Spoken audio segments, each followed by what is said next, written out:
Hello friends, welcome to Creative Innovator. So இந்த வீடியோவில் வந்து நம்ம Laminar Flow Experiment தான் பண்ண போகிறோம். ஸோ இந்த எக்ஸ்பெரிமெண்ட் செய்வது வந்து ரொம்பவே சிம்பிள் தான். ஸோ நீங்கள் வீட்டில் இருக்க சின்ன பசங்களோட சேர்ந்து இந்த எக்ஸ்பெரிமெண்ட்டை செஞ்சு பாருங்கள்.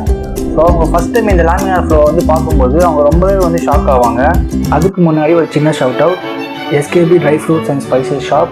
ஸோ நீங்கள் வந்து ட்ரை ஃப்ரூட்ஸ் அண்ட் ஸ்பைசஸ் வந்து ஹோல்சேல் ரேட்டில் வாங்கணும்னு நினச்சிங்கன்னா இந்த ஷாப்பை வந்து நீங்கள் காண்டாக்ட் பண்ணலாம். ஸோ இந்த ஷாப்க்கான மொத்த டீட்டெயில்ஸும் நான் வந்து கீழே டிஸ்கிரிப்ஷனில் கொடுத்துருக்கேன். ஸோ இப்போ இது செய்யறதுக்கு என்னென்ன பொருட்கள் தேவைன்னு வாங்க பார்க்கலாம்.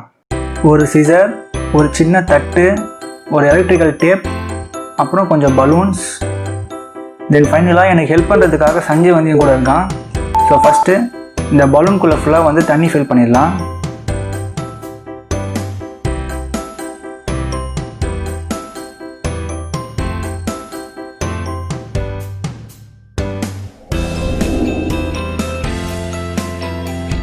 பலூன் ஃபுல்லாக தண்ணி ஃபில் பண்ணதுக்கப்புறமா அந்த பலூனை கேர்ஃபுல்லாக கொண்டு போயிட்டு அந்த தட்டு மேலே வந்து வச்சுருங்க. ஸோ அப்போ தான் வந்து பலூன் கீழே விழாமல் இருக்கும். இந்த பலூனுக்குள்ளே கொஞ்சம் ஏர் இருக்குது. ஸோ அதனால் ஸ்டார்டிங்கில் கொஞ்சம் தண்ணியை விட்டதுக்கப்புறமா இப்போ நான் நாட் போடுற மாதிரி நாட் போட்டுக்கோங்க.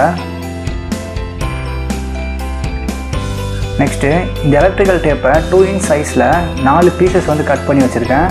ஸோ இந்த 4 பீசஸையும் வந்து இப்போ நான் ஒட்டுற மாதிரியே பலூன் மேலே வந்து ஒட்டிக்கோங்க.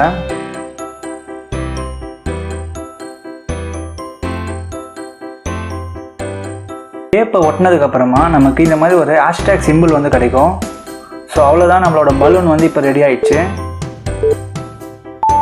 ஸோ இந்த பலூனோட சென்டரில் ஒரு ஸ்கொயர் ஷேப் கேப் இருக்க மாதிரி பார்த்துக்கோங்க சின்னதாக. இதான் சஞ்சய் சீசர். ஸோ இதை ஷார்ப்பாக இருக்குல்ல, இந்த இடத்த வச்சு இந்த பலூன் நம்ம டேப் போட்டிருக்கோம்ல, இந்த சென்டரில் குத்தணும். ஓகேவா?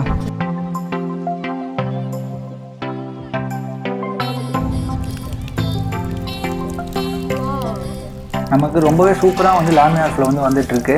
பட் இந்த பலூனில் கொஞ்சம் பெரிய ஹோல்ஸ் போட்டதால் தண்ணியை வந்து ரொம்ப சீக்கிரமாக வந்து காலி ஆயிடுச்சு. ஸோ ஹோல்ஸ் வந்து கொஞ்சம் சின்னதாக போட்டிங்கன்னா தான் நம்மளால் Laminar Flow வந்து ரொம்ப நேரம் வந்து பார்க்க முடியும். இது அதை விட நல்லா வந்துருக்குல்ல. பட் இந்த கேமராவில் என்னால் அவ்வளோ கிளியராக காட்ட முடியல. பட் நேரில் பார்க்குறதுக்கு லிட்ரலாக வந்து தண்ணி அப்படியே ஃப்ரீஸ் ஆன மாதிரி இருக்குது. கீழே வந்து கொஞ்சம் டர்புலன்ட் ஃப்ளோ வந்து இருக்குது. பட் இந்த ஹோல்ஸுக்கு பக்கத்தில் வந்து ரொம்பவே சூப்பராக வந்து நமக்கு Laminar Flow வந்துட்டுருக்கு. இந்த தண்ணி அப்படியே போயின்னு இருக்கும் போது திடீர்னு நேரம் நின்றுச்சுன்னா எப்படி இருக்குமோ அதை மாதிரி இருக்கு இப்போ இது பார்க்கறதுக்கு. மேலே ஆச்சிச்சா? வாவ், இது என்னது? இது பேர் என்னது? Laminar Flowடா. சாமையாக இருக்கு. நடுவில் தண்ணி போயினே இருக்கும் போது திடீர்னு உறைஞ்சி டைமே நின்றுச்சுன்னா எப்படி இருக்குமோ அதே மாதிரி இருக்கு. இந்த இடத்துல சூப்பராக வந்துருக்குல்ல. ஸ்டார்டிங்காக சாம தொட்டனா போயிடுது. வாவ், இது ஏன் இதை மாதிரி நடக்குது? அது நான் உனக்கு எக்ஸ்பிளைன் பண்ணுறேன். இது ஓகே, கண்டிப்பாக. இப்போ Laminar Flow அப்படின்னா என்னன்னு வந்து நம்ம பார்க்கலாம். ஸோ தண்ணி வந்து ஃப்ளோ ஆகும்போது அந்த தண்ணிக்குள்ளே இருக்க வாட்டர் மாலிகூல்ஸ் வந்து ஒன்றோட ஒன்று மோதாமல் எல்லாமே ஒரே டைரெக்ஷனில் ஸ்மூத்தாக வந்து மூவ் ஆகிட்டு இருக்கும். ஸோ இதை தான் வந்து நம்ம Laminar Flow அப்படின்னு சொல்கிறோம். ஸோ இதனால தான் இந்த பலூன்லேருந்து வர தண்ணி வந்து ஸ்டார்டிங்கில் நமக்கு ஃப்ரீஸ் ஆன மாதிரி வந்து நமக்கு தெரியுது. ஸோ இதுலேயே டர்புலன்ட் ஃப்ளோ அப்படின்னா என்னென்னு பார்த்தீங்கன்னா தண்ணிக்குள்ளே இருக்க அந்த வாட்டர் மாலிகூல்ஸ் வந்து ஒன்றோட ஒன்று மோதிட்டு ரேண்டம் டைரெக்ஷனில் வந்து மூவ் ஆகிட்டுருக்கும். ஸோ இதை தான் வந்து நம்ம டர்புலன்ட் ஃப்ளோ அப்படின்னு சொல்கிறோம். ஸோ இதுலேயே கீழே வர தண்ணி வந்து பார்த்திங்கன்னா நம்ம கண்ணுக்கு வந்து ஷேக் ஆகுது தெரியும். ஏன்னா அந்த இடத்துல வந்து டர்புலன்ட் ஃப்ளோ வந்து இருக்குது.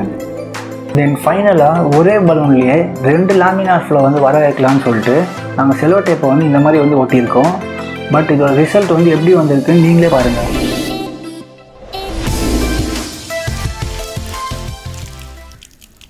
வாவ், இந்த தடவை 2